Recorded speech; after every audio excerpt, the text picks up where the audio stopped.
everyone, I'm Captain Logan and welcome back to the convoluted and mind-boggling Comic Vault. Today we're going to take a look at something that I have gotten requests for going all the way back, something that I've always meant to talk about, and I'm finally getting around to it, and this will be the beginning of an epic journey into this world and exploring these very strange crossover comics. Here comes DC versus Marvel, or Marvel versus DC, just depending on which of these you happen to be looking at.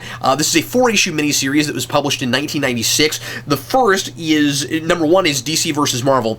Numbers 2 and 3 are Marvel versus DC, and then number 4 is DC versus Marvel. Why the companies were switched between some of them is beyond me. I guess the idea, as far as I can tell, was to give each of them credence so that one didn't get top billing over the other all the way through.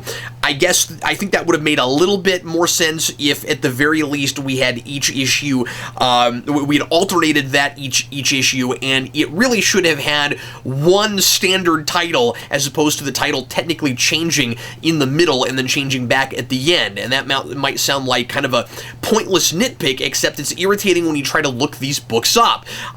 When I was a kid and collecting these, once they started showing up in the comic price guides, I discovered that alphabetically, because that was, handled in most of the price guides, if not all of them, entirely alphabetically, you'd look up DC versus Marvel, and it would only give you the first and fourth issue, and you look up Marvel versus DC, and you got the second and third issues. So it was really confusing and kind of awkward. I'm not sure why that choice was made. Looking back on this, people kind of alternated, and everybody knows what they're talking about. They'll either say Marvel versus DC or DC versus Marvel, but people tend to talk about this whole event with the tie-ins included as Amalgam. And so these don't say Amalgam on them, but the crossovers, the offshoots were all Amalgam, and so instead of saying DC or Marvel as the publishers on those comics, it said Amalgam Comics, which I always thought was kind of neat, that we treated it like there was one publishing company that was DC and Marvel blended together. And there's a little bit of a meta component to this whole thing, although it certainly doesn't come right out and talk about itself as a published work. But at the very least, all of this is kind of metaphorical for these two rival companies that have been competing all along, but realize that a whole lot of, if not the majority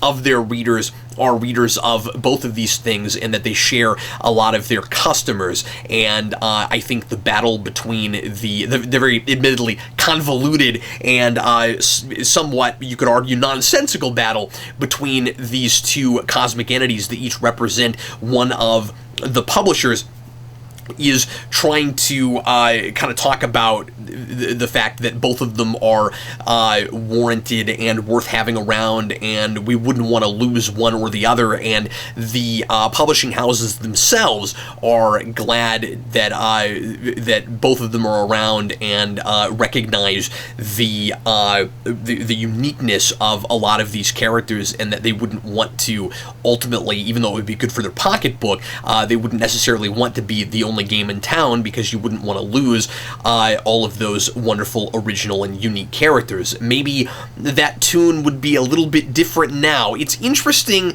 looking back on this that such a thing was even possible, because this feels very much like a Roger Rabbit thing, like Disney and Warner Brothers being able to get along to the point where you'd have both Mickey Mouse and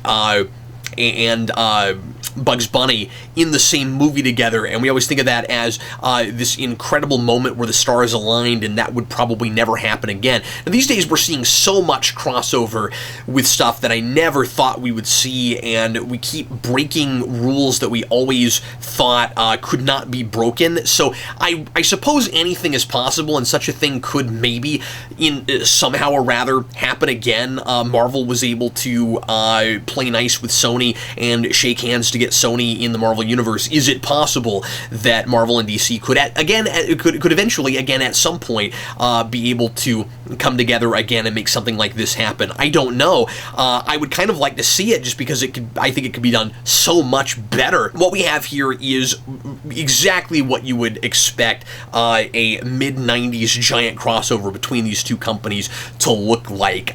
You have, as I said, two big cosmic entities who have, for whatever reason, decided that now is the time that, I guess what happens is they finally notice each other. There's kind of there's a complicated explanation for why they haven't noticed each other. The universes are starting to converge, and that seems to just be kind of the catalyst to get the ball rolling. What exactly starts it is vague and awkward and doesn't really matter. The important thing is the universes are colliding, and these cosmic entities have finally noticed each other, and they forgot about each other somehow or rather, and they didn't notice each other for eons, and now they've looked in each other's direction. Even though we have had crossovers between these companies in the past, and they are canonicized with this inside of this story. So you'd think that when Silver Surfer and Green Lantern crossed over, or when Batman and Spider-Man crossed over, that maybe the two big entities that created these universes, or have these universes inside of them, I'm fuzzy on that, if they are kind of the dimensions themselves, or if they, just it's vague and undefined, and it's kind of not important. But you'd think that they would have noticed each other before this. But that's kind of, like I said, the inciting incident that gets the ball rolling, and I wish it was played more as a conceit than it is. I think it's talked about too much. I kind of wish the book didn't spend as much time trying to explain a thing that is clearly just an excuse to allow this to happen. And this is a pet peeve that I've talked about a lot with crossover comics, where I kind of just want to get rolling with it and let these characters meet, and let the interesting things that would naturally happen if these characters finally ran into each other happen. And the dimensional crossover thing, certainly you want some kind of a reason for it, unless you want to just say that these characters were always in each other's universes in the first place. You don't really want to do that with this, and of course, this book is literally trying to be DC versus Marvel, so not just these characters, but the companies. And if that's what you're doing, then it does make sense for the multiversal thing, the multiversal crossover, to be a big part of that story. But I think you kind of want to just let that be the conceit of the piece, and have kind of an easy throwaway reason, and not make it the whole story, unless you have a really, really creative and ironclad a really creative way to do that, and idea for it, and a really ironclad set of rules, so that we understand, as much as we can anyway, how this multiverse works. When you get to toward the end of this, we play the humans can't contemplate, or human minds are too limited to understand what they're really seeing card, which is fair, and for a thing like this, I totally understand, and that makes sense, but it certainly feels like an excuse to not have to explain the unexplainable. But then at the same time, we do spend too much time talking about it, and that wastes panel space and calls attention to that stuff, as opposed to spending our 40 pages for each issue here, 30. Let me look, and I think maybe they're not even all consistently the same length. Maybe they are. Yeah, this one's 37. I think they're all around that page count. So they're oversized, and they're priced accordingly. It's interesting, by the way, because these are priced at $3.95, which is really close to, of course, what we pay for comics these days a lot of the time. DC has gone back to $2.99. We'll see if they draw the line there or not. But Marvel, most of their books are still, if not all of them now, are $3.99. So it's kind of interesting. We finally, in 20 years now, 20 years exactly, this is the 20th anniversary of this, which, of course, nobody's talking about. There are several reasons for that, but we're now at the we've now caught up to the price of this book for normal count comics, and this is double size. Comics were, I think at the time, around $2, so they doubled the price for this. And I guess the point I was getting at is we really waste some panel time here in not really telling a story as much. I mean, this is a very cookie-cutter surface kind of story for the most part, and instead of making it a really cool character-driven thing, or at the very least allowing our characters to come alive and shine a little bit as they're fighting each other, which it attempts to do a little bit, but I don't think it succeeds real well at that. Mostly, this is just an excuse for a bunch of slugfests, so I think it would be better to just let it be that instead of talking so much about why the about how the universes cross over. And I don't even think the reason that it happens is real well defined and satisfying. So the first 3 issues are, the first issue is setting up that the universes are colliding. The second 2 issues are the fights that are set up by the cosmic entities in order to try to determine which of the universes is better. And so they have the heroes and some of the anti-heroes bordering on villains duking it out.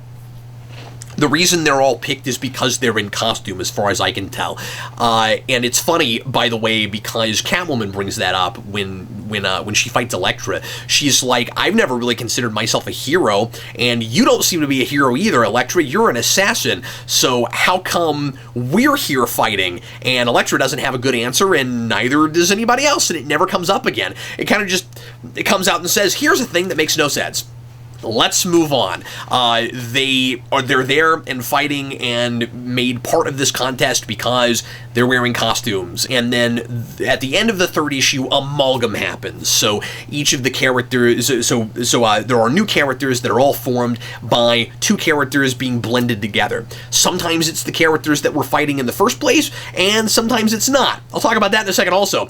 And then when you get to the 4th issue, it's the universes getting pulled back out and how exactly that happens, and it's not, it doesn't have as much to do with our characters from these universes as it does with just this kind of throwaway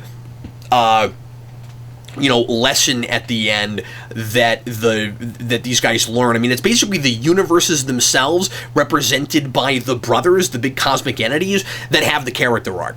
And by the end, the 2 brothers see Captain America and Batman's unique backstories, and that they are interesting, and there's nothing else like them, and so they're worth existing. And by extension, neither of the universes should be destroyed. The idea is, because the idea through this whole thing is, whichever universe loses the matches, the most matches lost, that universe will be destroyed, and only one will be left standing. And if our heroes don't agree to fight, then the entities will just go up against each other, and you could be risking both universes being destroyed. So at least there is a decent enough reason for the heroes to feel like they have to fight each other. And there's a lot of talk, and I guess I appreciate this, there's a lot of talk from many of the heroes about how they don't want to be doing this, and they wish they could come up with some other way around it. There's a lot of that with Batman and Captain America especially, and if there are central hero protagonists, they're the closest we get, but they don't team up until, I think, the toward the end of the 3rd issue, and then they're kind of the linchpins and the heroes that matter most at the end in convincing the brothers to get along and literally handshake, and they say, "You've done well," which is basically each company saying, "Good job, your heroes are important and we should keep them in publication. I guess we'll stop fighting each other so much." And of course, it's not like the companies like get along real well now. So I guess DC and Marvel maybe never really learned a great lesson from this whole thing. And I don't know what the companies were like at the time in how well they got along or whatever, and how much this is really supposed to be about that. But I'm grasping at straws a little bit. It feels like if there is if there is a lesson here, that's what it is, and that metaphor with the brothers seems pretty clear and kind of in our face. So pretty sure that's what the whole thing is supposed to be about. So getting back to the amalgam thing, our heroes are pitted up against each other, and they you know, this is supposed to be the big reason that you want to pick this up and read it. Again, not so much for a story, but just to get to see each of these grudge matches. Most of them happen within just a couple of pages. It feels a little bit like those like, is it Bat in the Sun that makes those the online hero fights, the fan films, which are spectacularly well made, but it's pretty much just this person fights this other person, the end, and so you get kind of just these little sketches where it's not so much about they're not even really mini stories or anything. It's just these guys fight, who wins, and sometimes you get a little bit of characterization in like what these people are about, or how noble and heroic they're able to be even in the face of this, or how much they're not, depending on who they are.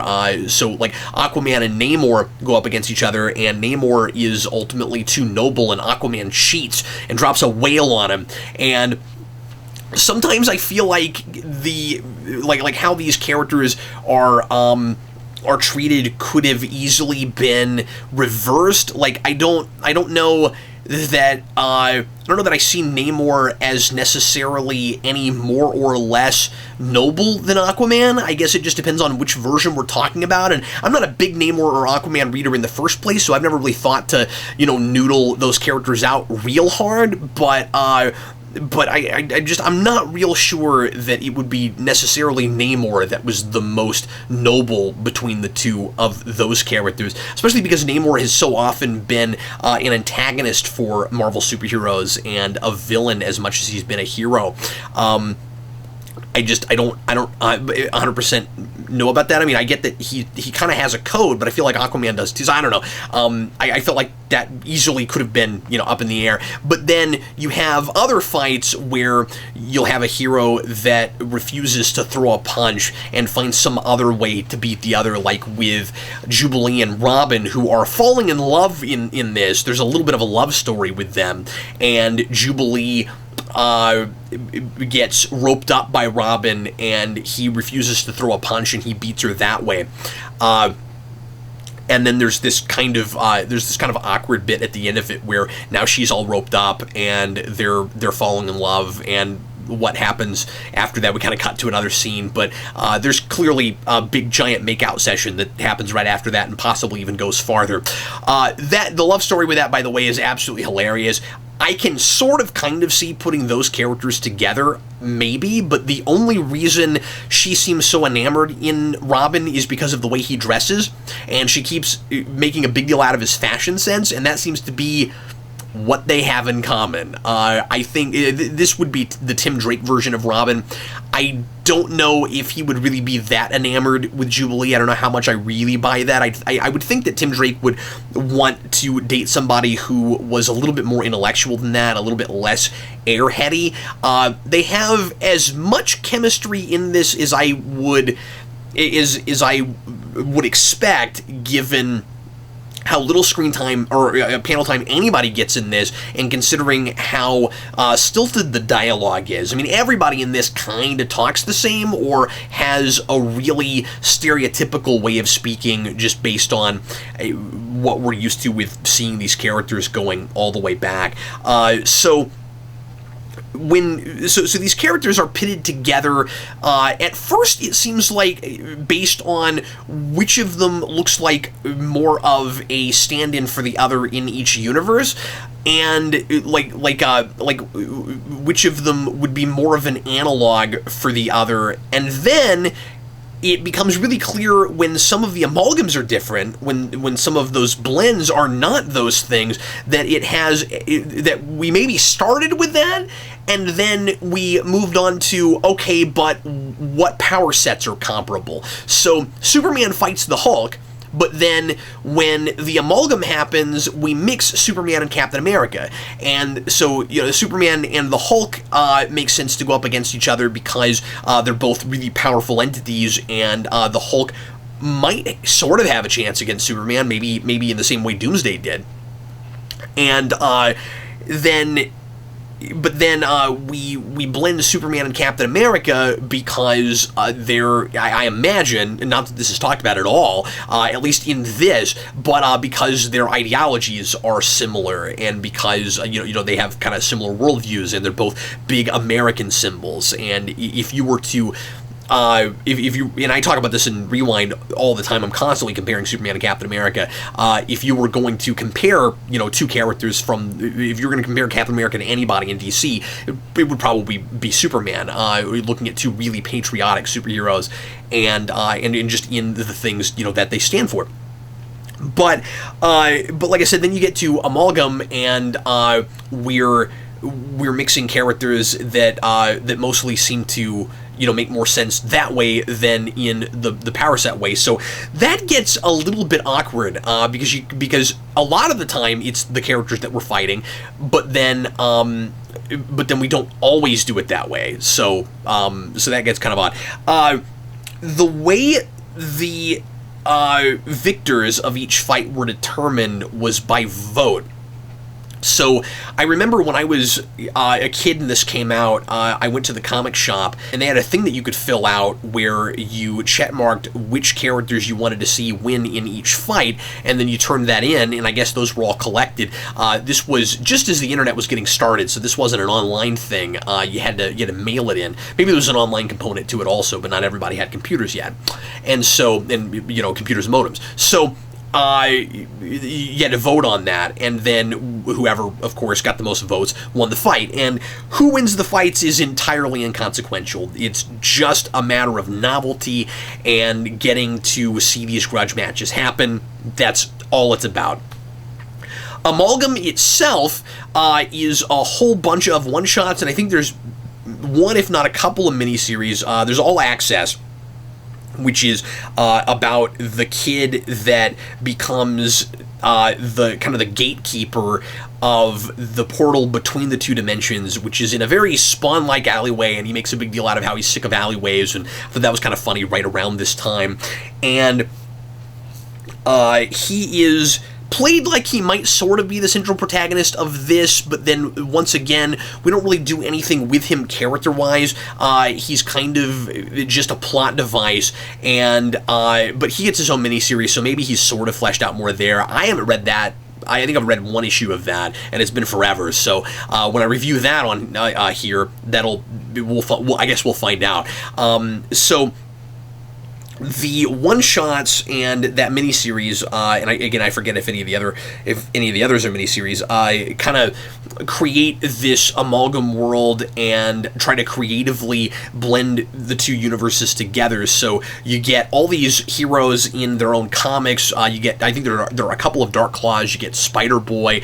You get Super Soldier, which is the Superman and Captain America put together, and you get the JLX, the Justice League and the X-Men put together, and a lot of those are kind of fun ideas, and it'll be interesting to look at each of them, and because I haven't read very many of those, and it'll be interesting to see what some of the backstories are like, and if any of those characters are fleshed out any better than anybody is in this. And from what I remember of the few of those that I've read, they kind of play like an issue in the middle of a run. Like, you've been reading these for a long time, and it just throws you right in, and it gives you the kind of comic recapping you usually have, but if you weren't aware that it was a one-shot, you'd think that you'd miss something, because it'll call back to different things, and it'll act like it's been running for a long time, and like this Amalgam universe has been going on for as long as DC and Marvel, because with the way the universe is recreated, it basically has been.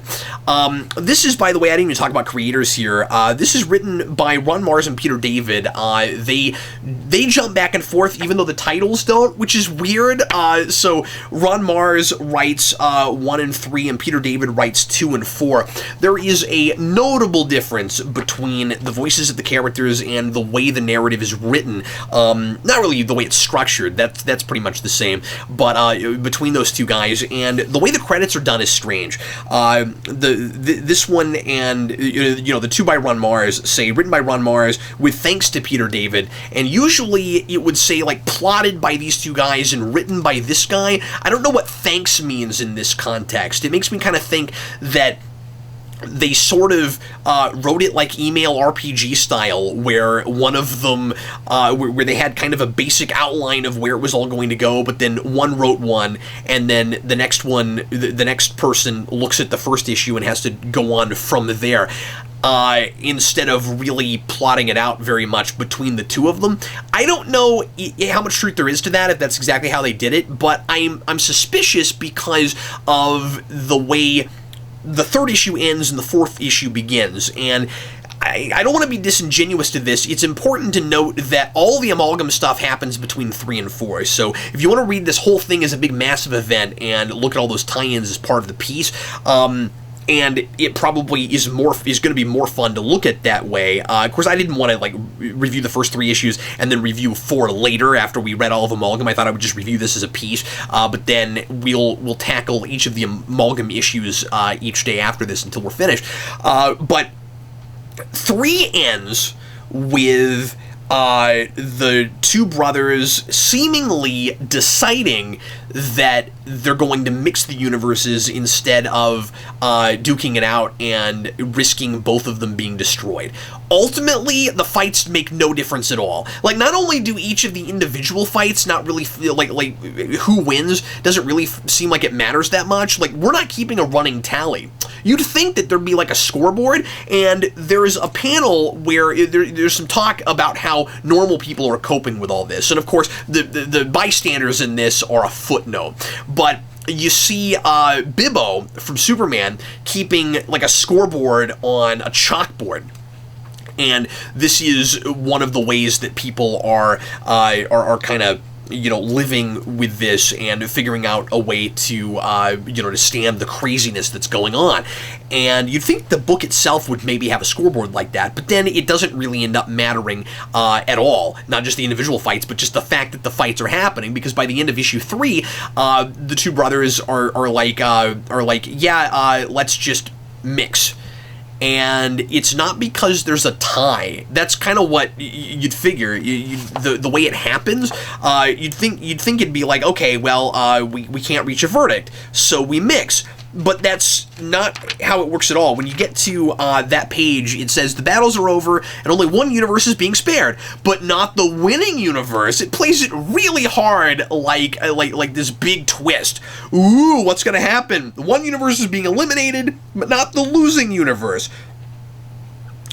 The brothers are settling the contest their own way by coming together, fusing all that they are so they can coexist as one unified being. They're starting everything over again, merging realities, combining universes, and then, Amalgam Universe. Okay.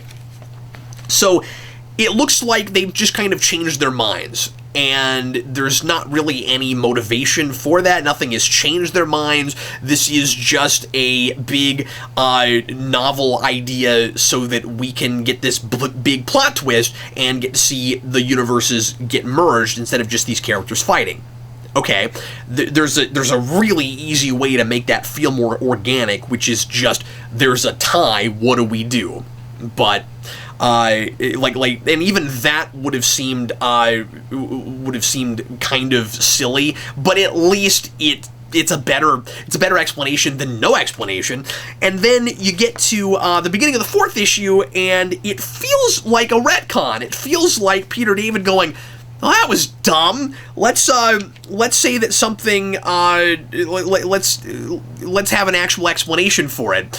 And so he tries to say that that the guy that is running, that is guarding the doorway, because there's this old guy that's guarding the doorway, and he gives it to this Axel guy. I guess his name is Axel because you have like you have a wheel on an axle, and so he would be the thing that keeps the wheel spinning. That's my guess. That's probably why he's called that. And Axel is, like this guy, a shard, which means that he is somehow or rather a piece of both universes that is special and has and they came together to make him, and his destiny, and he can't run away from his destiny, is to guard this doorway. Well, the older guy, apparently, according to this issue, is where the narration was coming from at the end of the third issue. I didn't get that sense reading it in the first place. It seemed like that was just, kind of generic narration. Maybe I'm wrong about it, but, oh no, now that I'm looking at it, okay.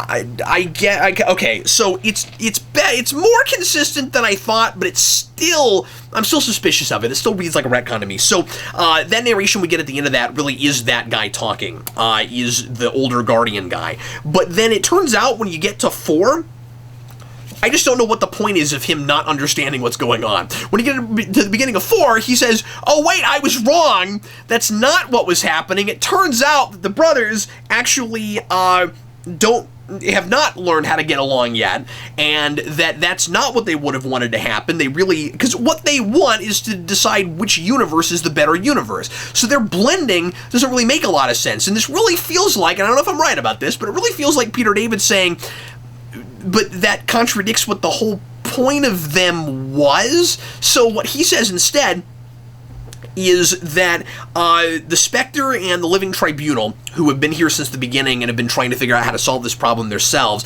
because they're big cosmic entities between the two worlds, between Marvel and DC, but they're kind of a speck of dust compared to the big big cosmic entities that are DC and Marvel. And so the idea is, according to Peter David's issue 4, that they come together and figure out a way to force the universes to blend together, and that the two brothers aren't happy.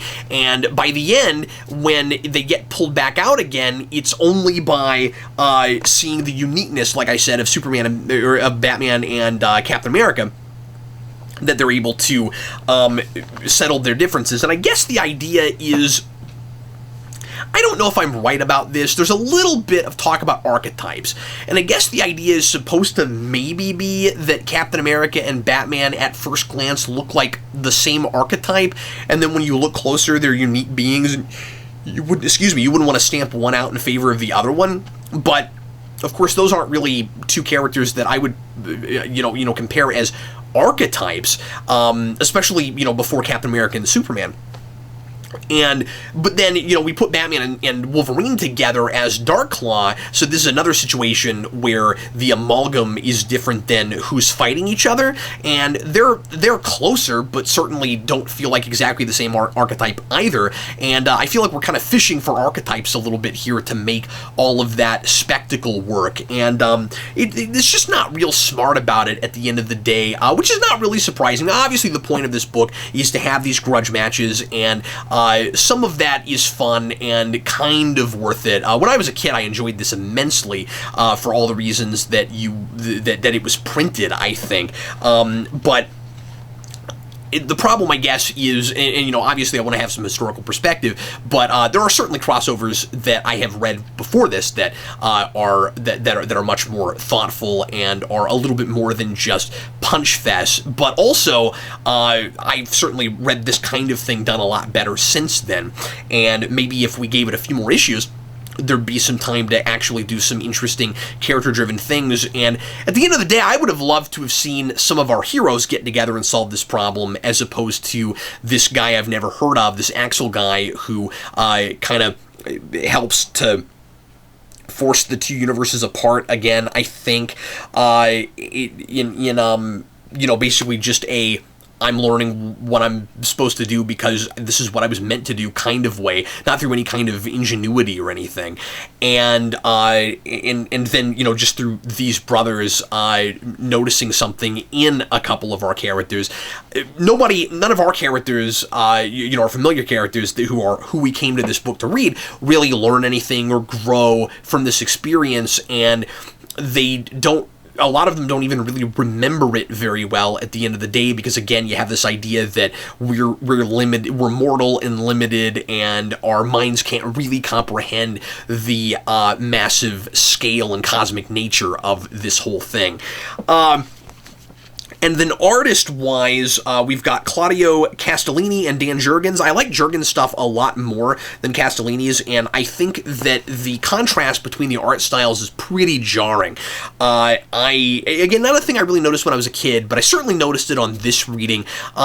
I really wish that Jurgens had gotten to do all of this, and I think that his art style in this is just a lot more indicative of what worked best in 90s comics, and he's got, of course, you know, the DC style, and Castellini has more of the Marvel side of things, and DC comics in the 90s, I think, were both, usually, on the whole, both written and better drawn than the Marvel comics, and some folks might disagree with me on that, but I think that is weirdly kind of on display here a little bit. And there's this really cool 2-page spread in the 4th issue where when the universes burst apart and you finally get everybody as their, well, I say finally, if you're reading this in one sitting, it happens in a few pages, but you get past Amalgam and everybody are themselves again. Everybody's themselves again. And you get this big 2-page spread that's drawn by Jurgens, and I'm really glad of a lot of those characters kind of popping out, and I really like that he got to draw that. This is not a good story. It's not a real well-written thing. It's got a couple of moments here and there, but it's mostly a thing to read, of course, just for the novelty of the thing, just to get to see these characters occupying the same space and duking it out, and some of those fights are more fun and better than others. I do really like the idea at the end of these two universes come to appreciate each other and why they should both exist, and maybe by extension, and this is probably reading too far into it, I don't think this is really in the book, but maybe the idea is kind of supposed to be that competition is a good thing, and that, I mean, obviously what we have here are characters that are fighting each other, and then at the end of the day, the fight doesn't really matter. So like, you know, we have a competition in this that I don't think is really supposed to be indicative of the competition between the two companies. I don't think the fights really examine that idea or are even a metaphor for that idea so much, but just the kind of basic idea that these two universes both deserve to exist, even though they're kind of fighting for the same space, and that's kind of all I got out of it, besides, again, just characters hitting each other and getting to see these characters on the same page.